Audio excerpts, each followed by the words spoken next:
everything that Hashem does, with the knowledge that everything that Hashem does is for our good. And it's from his love, even when it's, when it's easy, like my father, may he rest in peace, used to say, simchas are easy to take. Good things are easy to handle or to accept.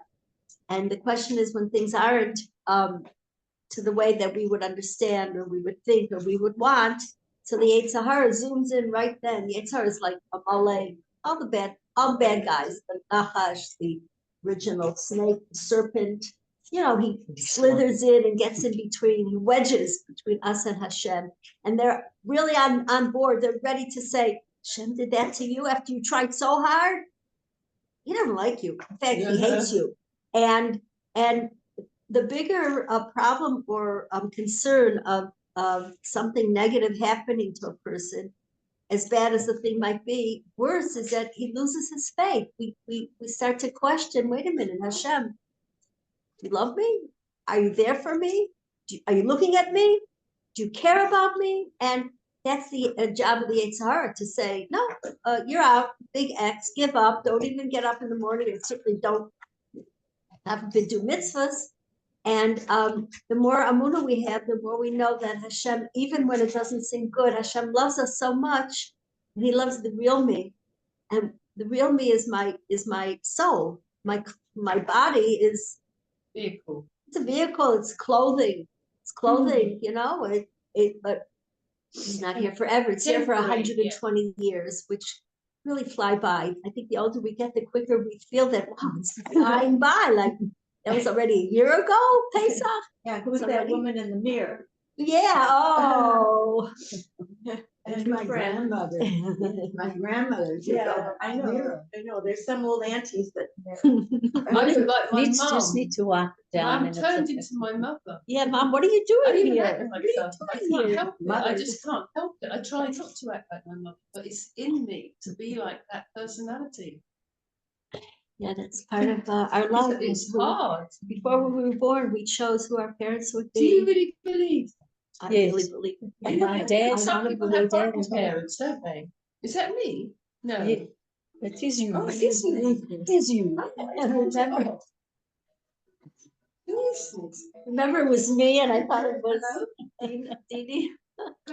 So, not even focused today. But I was so intent on trying to talk before in the other room that I forgot something that's very important to me, and I forgot because a big hashgacha happened this week. I called Judy to ask her about Dina Solomon and when will she be back, and Judy said to me, "Oh, by the way, can you speak at 9:00?" I said, "Sure," and then she thought it was hashgacha because she wanted to call me, she didn't, so I called her. I saved her the phone call, and here it was at her doorstep. And the hashgacha for me was that I really wanted to, and I forgot about this just now because I was just intent on talking and not coffee and whatever, that today I want to honor, or not to honor, but to have the class for a memory for our son, Aaron Simcha, son of Michal David, who passed away. It's Yortzeit tomorrow night. Yeah, tomorrow night on Wednesday, and it will be 14 years. And so may the learning be for his sake of his memory, to have an aliyah, to have that his soul go and come higher and higher before Hashem. And that will be for our learning for today. You're long and good luck. Yeah. Maybe.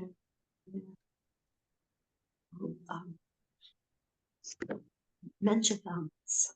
So today we have two parshas. Acharei Mot happened after the sons of Aaron passed away. He had 4 children, and 2 passed away. He accepted it, like he said. Why did God do that? Do you think because they were strong? Different reasons, and I don't understand. They had because they didn't respect them.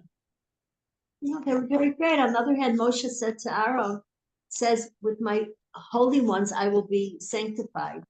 And Moshe said to Aaron, "I thought it would be either you or me, because they were the greatest in the generation, and now I see that they're greater than us. The guys that died. The two sons, yeah. So there was a greatness, and even if there was, even if there was something that was not 100% correct, it was on a level of greatness and a level that we can't even dream of. And so I can just say that I don't understand, but I can, with my lack of understanding, I believe or want to believe that everything that Hashem does is good. And that's part of the second Parsha is kadosh. It was my son. I would be very upset. Kadosh, it's understandable, means holy. And Parsha Kadoshim starts with, you should be holy for Hashem, your God. Your Hashem is holy. Ki kadosh ani, because I am holy. Because Hashem created us and wants us to be just like him. He gave us the Torah. Why did he give us the Torah? Soon it's going to be Shavuos. He gave us the Torah. He's sharing his nefesh. He's sharing his essence. He's sharing who he is with us, with the words of Torah. And every time we do a mitzvah, it brings us closer. We become one with Hashem in the mitzvah.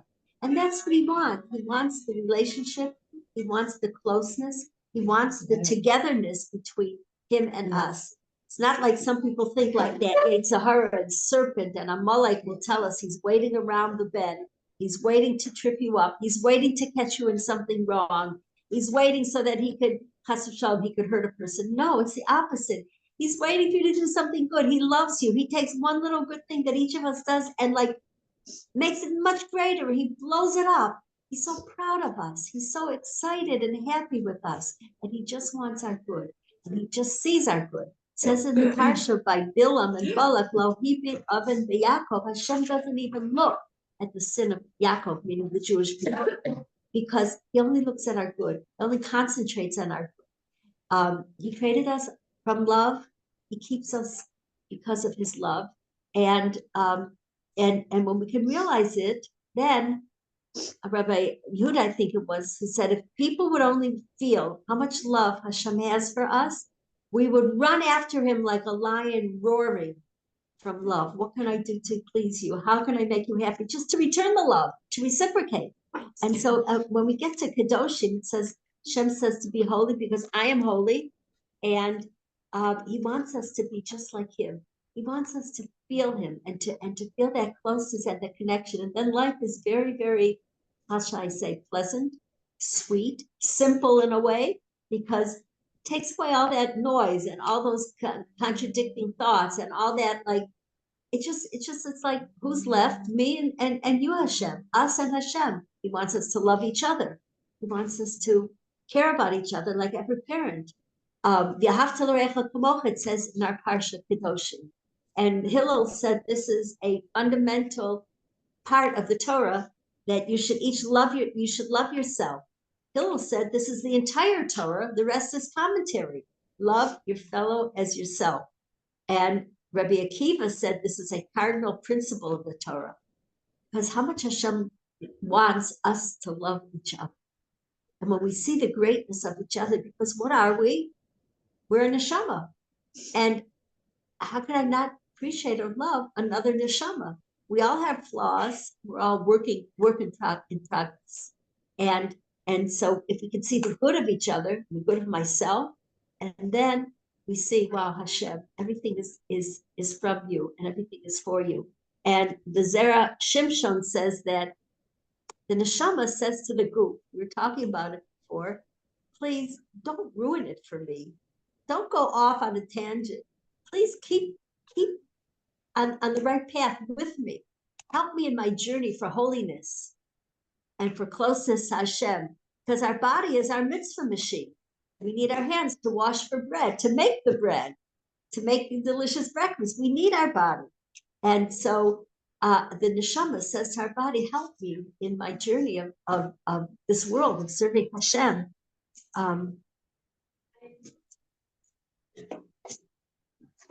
And the Sfas Emes says, or the Parsha, the other portions say, well, how can I be holy? Relax and go through the Parsha. And this will teach you. Open our eyes and hearts to the opportunities of life, of the moment. Because every moment Hashem gives us another opportunity to do his will. if I'm stuck in a traffic jam, if the car broke down, if the car is working well, what's the opportunity? Thank you, Hashem. I get there on time. Thank you, Hashem. Somebody helps me along the way. Thank you, Hashem. And if I get there late, okay, Hashem, I'm sorry. I hope they won't be upset. I hope I can understand other people when they come late, just like it wasn't my fault. And so when we choose based on what will make Hashem happy, that's being holy. That's kadoshim to you. And the barometer of what my actions, how can I measure what I should do? Should I do an action or should I not? How can I weigh or how can I decide? Hashem, if it's going to be your ratzon, I'll do it. And if it's not going to be your ratzon, I won't do it. Now, what if I don't know? You want me to talk to her that she's doing something wrong, or will it make it worse? Will she be embarrassed, like Judy was talking about? Not, we're never supposed to lie, but our words should never hurt somebody. So we have to, balance that and weigh.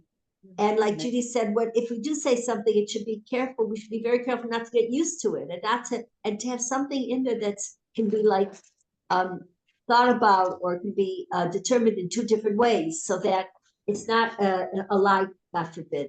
And so, Hashem, should I say that to her, or should I just smile and give her encouragement? Will she feel good and change her ways? Like someone said that, the Torah, we don't want it to be anybody from not understanding to not doing Hashem's will, doing something against the mitzvahs, against the Torah. So we should say something, but maybe it will make her feel bad. So if I don't know what Hashem's will is, it's very, very simple. I just maybe say at the beginning of the day, you give the whole day to Hashem. I want to be in your will all day, and everybody else, you'll make me only speak what you want me to say, and that I will completely shut up. Don't want me to say something. That's beautiful. And then that is wonderful. Leave it to you. I'm in your hands. Free. Wow. Yes, it's not in my hands anymore. Beautiful. The whole day is not in my hands. Because I call it my mission statement.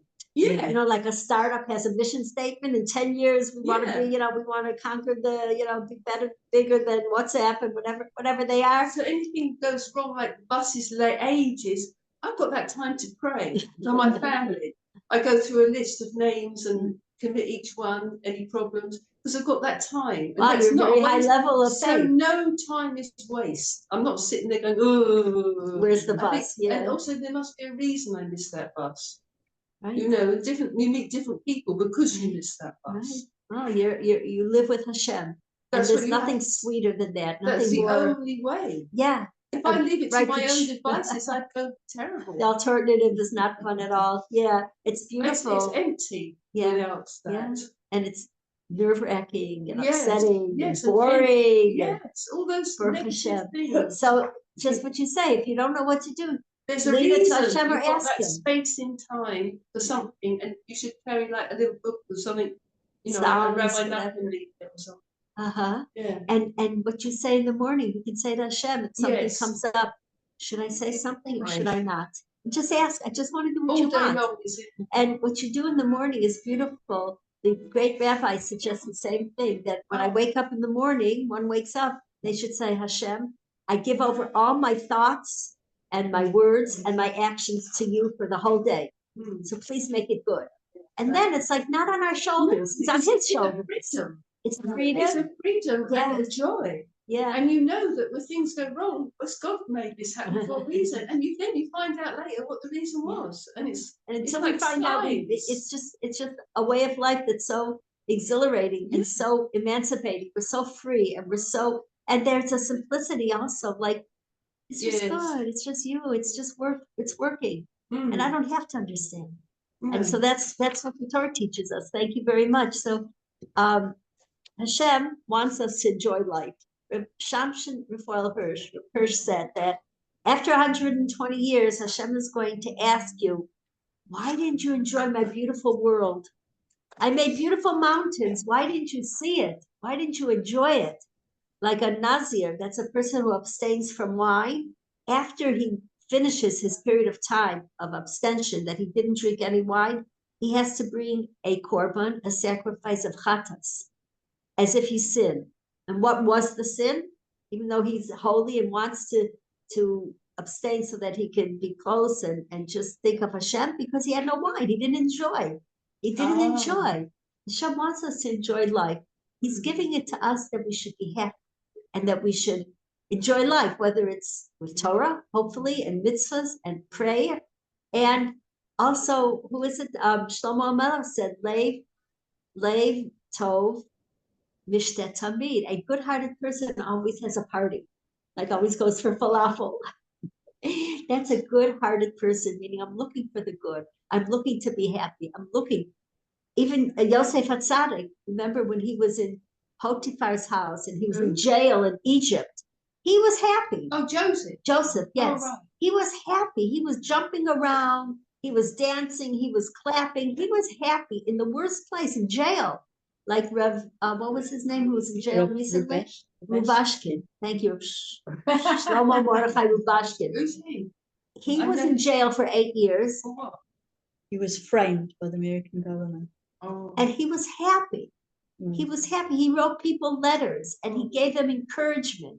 And he kept learning Torah and he kept his faith. And his wife, they asked her, do you believe your husband will come out? She said, here, look in my trunk. I have his clothing. For 8 years that he was in jail, she had his fresh set of clothing after to give him when he comes out. She'll be driving there and she's ready any minute to do that. It's like a person who's ready for Mashiach and they have their tambourine and their clothing. Your tambourine, keep it by the door, ready for Mashiach. And so she was ready for him to come out any moment. And that's a Yosef HaTzadik in our time.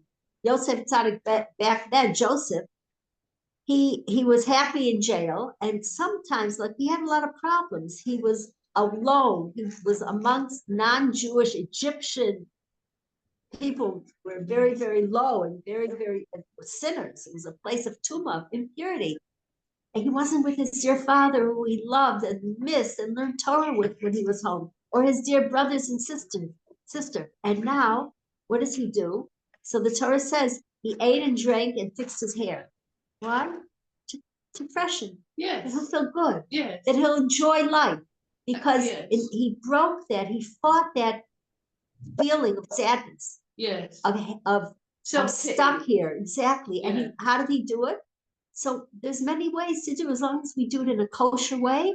Hashem wants us to be happy, and we have to think of how can I be happy today? That's why it says, "You be holy, I am holy, you are holy." That's the prescription for the happiness. There was a time I was running after happiness, and people run after happiness. That's their goal, is to be happy. But the Torah gives us a prescription for it. To be holy. Exactly. And then you're happy.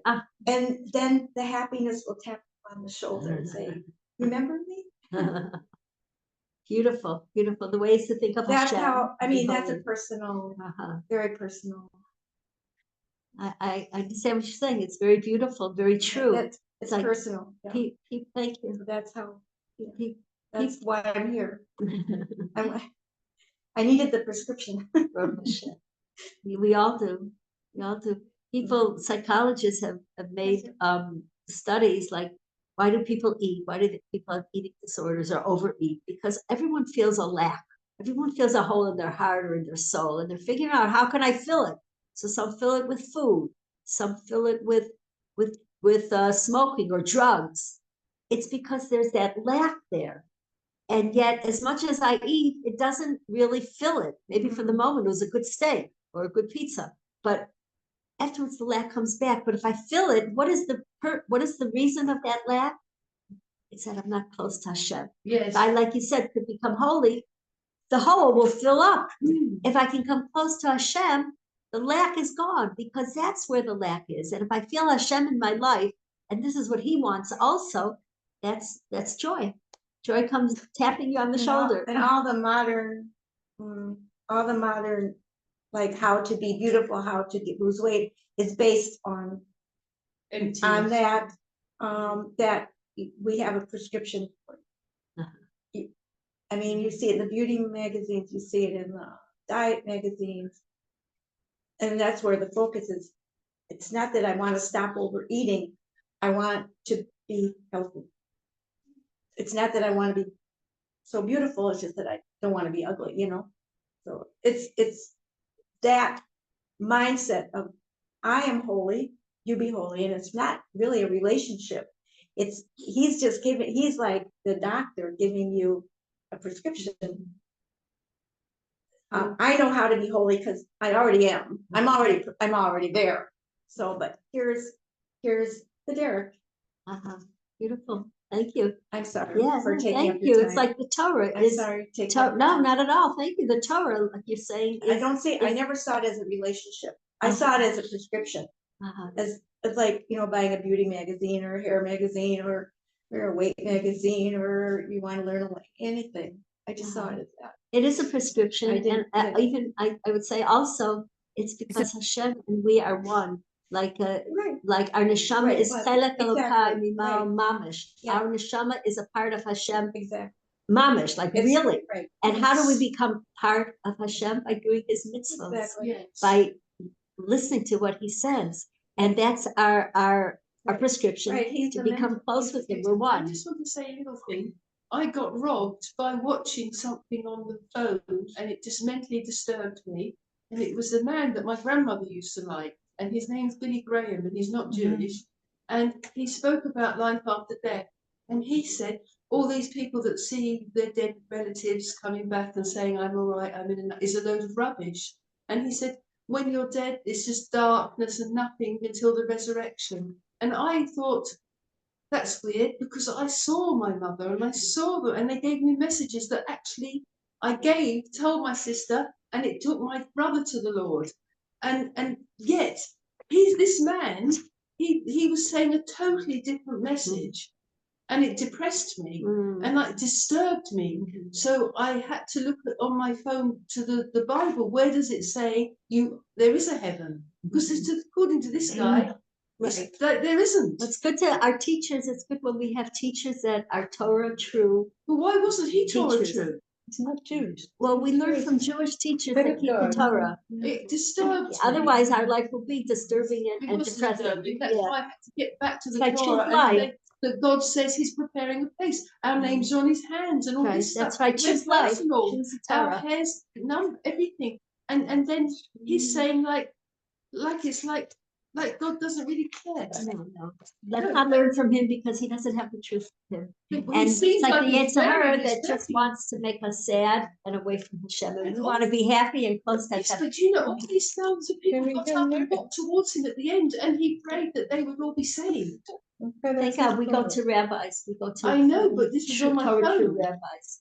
Miriam, Yes. Miriam, so it's not really a means to an end though, right? So it's about living with Hashem, not a means to an end, What is not a means to an end? Well, I don't concentrate on what will happen later. I concentrate on what's happening now. Yeah? Because I know that it will be okay later, So maybe that's a better, not to be afraid. Makes it simple. Makes it simple and makes it Yes. exciting for today. You say you're concentrating on now because now is what we have. Yes. Tomorrow's another world. Yesterday was another world, and today is what we have. Let's concentrate. Let's live it. That's what Let's I do was Yes, I have enough healthy fear. not to need more, right? So the first pasuk we want to read is chapter 19, verse 32. Somebody would like to read it in Hebrew, please, and then somebody translates English. Where is it? B'nei Seva. And you shall honor the face of the old. Is that it? Yeah, that's it. Are you doing it? No, Who can say it? מפני שיבה תקום והדרת פני זקן ויראת מאלוקיך אני השם. You shall rise before the elderly and show deference to the old. You shall fear your Hashem, I am Hashem. Thank you very much. The elderly, it's like when a person is old, so person who's older is deserving of respect. In our a great rabbi said you can tell a nation a lot about a country, a nation by how they treat their elderly. they put them away? Do they put them like, I can't be bothered with you? Or do they treat them with the respect that they deserve from the mere fact that they lived many years and have life experience and have years of hopefully doing good, and therefore they're worthy of respect. And you could tell a nation by how they respect the elderly. And it says here, we just read in the pasuk, Mipnei Seva Takum. You should get up before a Seva. Should get up before a Seva. Seva means a certain age. The Pirkei Avos, the ethics of our fathers, we're now reading in Vayikra chapter 19, verse 32. And in Pirkei Avos, in the 5th chapter. Yeah, I have it. Yeah, I have it here. Oh, good, good, beautiful. So we want to quote for a minute Pirkei Avos, the ethics of our fathers. It says about different ages, what we can get from each age. It says, Ben Shloshim Lakoach, when you're 30, you have your strength. Ben Shishim Lazikna, when person's 60, they become Zakei, old. Ben Shivim Laseva, and when they're 70, they turn an extra special old, extra special, yay! So that's seva, and the pasuk says mipnei seva takum. You should get up if a person, a woman or a man who's 70 plus, that makes seva, older age, comes into the room. You should get up from So you better get up for me then. I'm older than you. Are Me you? too. I'll be 80 next year. Wow, well, that gives me hope. Wow, yeah, You look look great. wonderful. Do. Great, Tasty. wow. I thought you were about 50. Thank you. No, seriously. Your Thank you. skin's very good. Thank you. Whatever you want. Well, we know it's a means to an end. It's how we can be holy, by taking care of ourselves, and by Yes. everything is for Hashem. So Yes. For you see, Hashem, you see know. the purity of your actions. So when it says Miknei Seva Takum, you should get up before an older person. And sometimes it's an insult. Oh no, I like it on the bus when they get up for me, soldiers that get up for me. So I need to fall over all the time on the bus. The word Seva means an older person who's 70, and the Zohar says Mipnei Seva, before you're older, get up. Meaning, don't wait till you're 70 to recognize Hashem and do all the mitzvahs. Do it before Mipnei Seva, before you turn 70, when you're young and full of vigor and there's so much going on. That's when look at Hashem. Don't get excited about the world. It passes so quickly. In a blink, person turns 70. So be Seva before you turn that. What was saying? Can you drop? Seva Can you a drop? 70-year-old. Can you drop the? Can you bend it down? Oh, Can I'm you sorry. bend- No, yeah, Seva. bend the laptop down, maybe. Oh, It yeah. looks So like a thank you. Is it a plus 70 or just 70 over plus. 70 to 80? 70 plus. Anything I'm not over sure. 70? Is that Yeah, what it is? I think so. 80 might be another, Yeah, but it is. it's above 70. Ah, okay. Yeah, and you can get And free the rab- travel all over the country now if you're over 65. And the rabbis say that why do we give honor or respect to an older person? Because Hashem Yisbarach Marich Yemei Adam. Hashem is lengthening the days of a person. Why? That the older the person is, the more he can tell ourselves and each other in the world how great Hashem is, how much Hashem does for us, all his chesed. When we thank Hashem, when we look for the good, when we see the miracle yesterday that nobody was hurt at Ben Gurion, we say, thank you, Hashem. The more we say that, the more the world is turning into a place. Yeah? Yeah. I think, Oh, I didn't know Yeah, that. 2 people were hit by shrapnel, Shrapnel? and 2 were running and So, fell, and 2 had anxiety attacks, and 2 others slight problems with the shrapnel. with When? Where? Yesterday at the Oh, yesterday at the airport. Yeah. Yeah, I thought 6 were injured. 6, Yeah. they said 6 people. Right, but 2 had anxiety attacks. So, how are they now? Was it? well, I don't know. The miracle is that everybody survived. Yeah. And then they weren't they hit the major, they airport. weren't critically injured. Yeah. You know. But shrapnel, I don't know.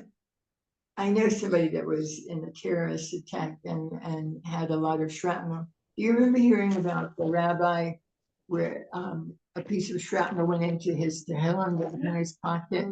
So I know him, and I didn't realize that they don't take all the shrapnel out of your body.